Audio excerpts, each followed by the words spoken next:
ರಾಹುಲ್ ಗಾಂಧಿ ಅವರ ವಿರುದ್ಧ ಮಾತನಾಡಿ ಸಚಿವ ಸ್ಥಾನವನ್ನ ಕಳೆದುಕೊಂಡಿರುವಂತಹ ಕೆಎನ್ ರಾಜಣ್ಣ ಅವರ ಮುಂದಿನ ನಡೆ ಏನು ಎಂಬುವಂಥದ್ದು ಸಾಕಷ್ಟು ಜನರಿಗೆ ಇರುವಂತಹ ಕುತೂಹಲ.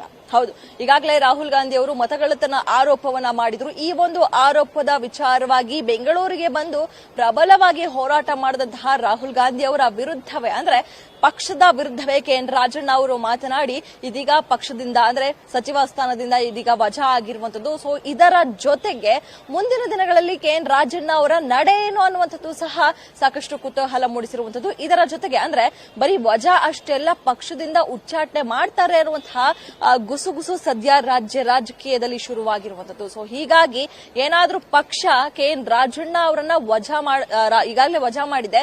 ಮುಂದಿನ ದಿನಗಳಲ್ಲಿ ಅಂದ್ರೆ ಈಗಾಗಲೇ ಇನ್ನೇನು ಕೆಲವೇ ದಿನಗಳಲ್ಲಿ ಪಕ್ಷದಿಂದ ಉಚ್ಚಾಟನೆ ಮಾಡುತ್ತೆ ಅನ್ನುವಂತಹ ಏನಾದರೂ ಸೂಚನೆಗಳು ಸಿಕ್ಕರೆ ಖಂಡಿತವಾಗಿಯೂ ಕೆಎನ್ ರಾಜಣ್ಣ ಅವರು ಪಕ್ಷಾಂತರ ಮಾಡ್ತಾರೆ, ಅಂದ್ರೆ ಬಿಜೆಪಿಗೆ ಹಾರ್ತಾರೆ ಅನ್ನುವಂತಹ ಮಾತುಗಳು ಸದ್ಯ ಕೇಳಿ ಬರ್ತಾ ಇದೆ. ಹೌದು, ಕೆಎನ್ ರಾಜಣ್ಣ ಅವರು ಇದೀಗ ಸಚಿವ ಸ್ಥಾನವನ್ನ ಕಳೆದುಕೊಂಡಿದ್ದಾರೆ. ಇದರ ಜೊತೆಗೆ ಕೆಎನ್ ರಾಜಣ್ಣ ಅವರು ತಮ್ಮ ಮಗನ ಭವಿಷ್ಯವನ್ನ ಕೂಡ ಇದೇ ಕಾಂಗ್ರೆಸ್ನಲ್ಲೇ ನೋಡಿದ್ರು. ಈಗಾಗಲೇ ರಾಜೇಂದ್ರ ರಾಜಣ್ಣ ಅವರು ಎಂಎಲ್ಸಿ ಆಗಿದ್ದಾರೆ. ಮುಂದಿನ ದಿನಗಳಲ್ಲಿ ಇದೇ ಕಾಂಗ್ರೆಸ್ನಲ್ಲಿ ಶಾಸಕರಾಗಿ ಸಚಿವರಾಗಿ ತಮ್ಮ ತಂದೆಯವರ ರೀತಿಯೇ ರಾಜಕೀಯ ಮಾಡಬೇಕಾದಂತಹ ರಾಜೇಂದ್ರ ರಾಜಣ್ಣ ಅವರ ಮುಂದಿನ ಭವಿಷ್ಯ ಏನು ಎಂಬುವಂಥದ್ದು ಇದೀಗ ರಾಜಣ್ಣ ಬೆಂಬಲಿಗರಾಗಿರ್ಬೋದು, ರಾಜಣ್ಣ ಅವ್ರಿಗಾಗಿರ್ಬೋದು ಎಲ್ಲರಿಗೂ ಕೂಡ ಇರುವಂತಹ ಒಂದು ಅನುಮಾನ, ಕುತೂಹಲ ಅಂತಾನೆ ಹೇಳ್ಬೋದು. ಸೊ ಹೀಗಾಗಿ ಏನಾದ್ರೂ ಕೆಎನ್ ರಾಜಣ್ಣ ಅವ್ರನ್ನ ಉಚ್ಚಾಟನೆ ಮಾಡುವಂತಹ ಸಂದರ್ಭ ಎದುರಾದ್ರೆ ಖಂಡಿತವಾಗಿಯೂ ಕೆಎನ್ ರಾಜಣ್ಣ ಅವರು ತಮ್ಮ ಮಗನನ್ನ ಕರೆದುಕೊಂಡು ಬಿಜೆಪಿಗೆ ಹಾರ್ತಾರೆ ಅನ್ನುವಂತಹ ಮಾತುಗಳು ಸದ್ಯ ವಿಧಾನಸೌಧದ ಪಡಸಾಲೆಯಲ್ಲಿ ಕೇಳಿ ಬರ್ತಾ ಇರುವಂತದ್ದು.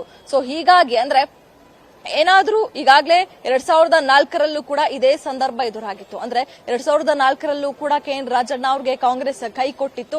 ಈ ಒಂದು ಸಂದರ್ಭದಲ್ಲಿ ಜೆಡಿಎಸ್ಗೆ ಹೋಗಿ ತಮ್ಮ ರಾಜಕೀಯ ಮರುಹುಟ್ಟನ್ನ ಪಡೆದುಕೊಂಡಿದ್ದಂತಹ ಕೆಎನ್ ರಾಜಣ್ಣ ಅವ್ರಿಗೆ ಮತ್ತೆ ಪಕ್ಷಾಂತರ ಮಾಡುವಂತಹ ಸಂದರ್ಭ ಎದುರಾಗುತ್ತಾ, ಪಕ್ಷಾಂತರ ಮಾಡಿದ್ರೆ ಅಂದ್ರೆ ಬಿಜೆಪಿಗೆ ಹೋಗ್ತಾರೆ ಅನ್ನುವಂತಹ ವಿಚಾರಗಳು ಏನಿದೆಯೋ, ಈಗಾಗಲೇ ಬಿಜೆಪಿ ಜೆಡಿಎಸ್ ಮೈತ್ರಿ ಆಗಿರೋದ್ರಿಂದ ಮುಂದಿನ ದಿನಗಳಲ್ಲಿ ಮಧುಗಿರಿ ಕ್ಷೇತ್ರ ರಾಜಣ್ಣ ಅವರ ಕೈಲೇ ಇರುತ್ತಾ ಅಥವಾ ರಾಜಣ್ಣ ಅವರ ಕೈ ಬಿಟ್ಟು ಹೋಗುತ್ತಾ ಅನ್ನುವಂತಹ ಎಲ್ಲಾ ಯೋಚನೆಗಳು ಸಹ ಇದೀಗ ರಾಜಣ್ಣ ಅವರಿಗೆ ಇದ್ದೇ ಇರುತ್ತೆ. ಯಾಕಂದ್ರೆ ಜೆಡಿಎಸ್ ಭದ್ರಕೋಟೆಯಾಗಿಯೂ ಕೂಡ ಒಂದು ಮಧುಗಿರಿ ಕ್ಷೇತ್ರ ಇರುವಂತದ್ದು. ಅನಿತಾ ಕುಮಾರಸ್ವಾಮಿ ಅವರು ಅಲ್ಲಿ ಗೆಲುವನ್ನ ಸಾಧಿಸಿಕೊಂಡಿದ್ರು. ಸೊ ಹೀಗಾಗಿ ಏನಾದ್ರೂ ಮುಂದಿನ ದಿನಗಳಲ್ಲಿ ವಿಧಾನಸಭಾ ಚುನಾವಣೆಯಲ್ಲಿ ರಾಜಣ್ಣ ಅವರಿಗೆ ಅದೇ ರೀತಿಯಾಗಿ ಜೆಡಿಎಸ್ ಕೆಲ ನಾಯಕರಿಗೆ ಪೈಪೋಟಿ ಎದುರಾಗುತ್ತಾ ಅನ್ನುವಂತಹ ಯೋಚನೆಯನ್ನ ಸದ್ಯ ಇದೀಗ ರಾಜಣ್ಣ ಅವರು ಮಾಡ್ತಾ ಇದ್ದಾರೆ ಅನ್ನುವಂತಹ ವದಂತಿಗಳು ಸದ್ಯ ಸೃಷ್ಟಿಯಾಗಿರುವಂತದ್ದು. ಸೊ ಹೀಗಾಗಿ ಅಂದ್ರೆ ಈಗಾಗಲೇ ಜೆಡಿಎಸ್ ನಲ್ಲಿ ಇದ್ದಂತಹ ರಾಜಣ್ಣ ಅವರಿಗೆ ದೇವೇಗೌಡರ ಮನವೊಲಿಸುವಂತದ್ದು ದೊಡ್ಡ ವಿಚಾರ ಏನೂ ಅಲ್ಲ. ಸೊ ಹೀಗಾಗಿ ಎಲ್ಲವನ್ನ ವಿಚಾರವನ್ನ ಮಾಡಿರುವಂತಹ ಕೆಎನ್ ರಾಜಣ್ಣ ಅವರು ಬಿಜೆಪಿಗೆ ಹಾರ್ತಾರ, ಜೊತೆಗೆ ಮಗನ ಭವಿಷ್ಯವನ್ನ ಕೂಡ ನೋಡಬೇಕಾಗಿದೆ. ಸೊ ಹೀಗಾಗಿ ಮಗನನ್ನು ಕೂಡ ಕರೆದುಕೊಂಡು ಬಿಜೆಪಿಗೆ ಹೋಗ್ತಾರ ಅನ್ನುವಂತಹ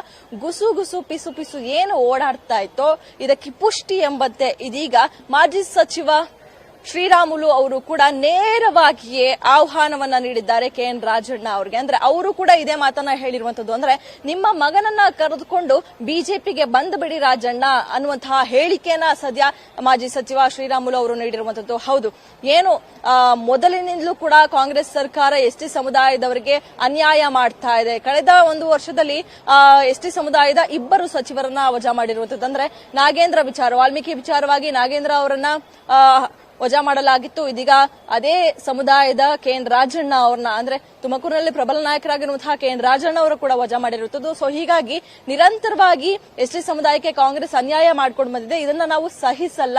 ಸತ್ಯ ಹೇಳಿದಕ್ಕೆ ಯಾಕೆ ರಾಜಣ್ಣನವರನ್ನ ವಜಾ ಮಾಡಿದ್ರಿ ಅಂತ ಇದೀಗ ಶ್ರೀರಾಮುಲು ಅವರು ಪ್ರಶ್ನೆ ಮಾಡಿದ್ದಾರೆ. ಸೊ ಹೀಗಾಗಿ ಎಲ್ಲ ಎಸ್ಟಿ ಸಮುದಾಯದ ನಾಯಕರು ಪಕ್ಷಾತೀತವಾಗಿ ಜಾತ್ಯತೀತವಾಗಿಯೂ ಕೂಡ ಎಲ್ಲರೂ ಕೂಡ ಇದೀಗ ಕೆಎನ್ ರಾಜಣ್ಣ ಅವರ ಬೆಂಬಲಕ್ಕೆ ನಿಂತಿರುವಂತದ್ದು. ಗ್ಯಾರಂಟಿ ನ್ಯೂಸ್, ಸುದ್ದಿ ಖಚಿತ, ನ್ಯಾಯ ನಿಶ್ಚಿತ.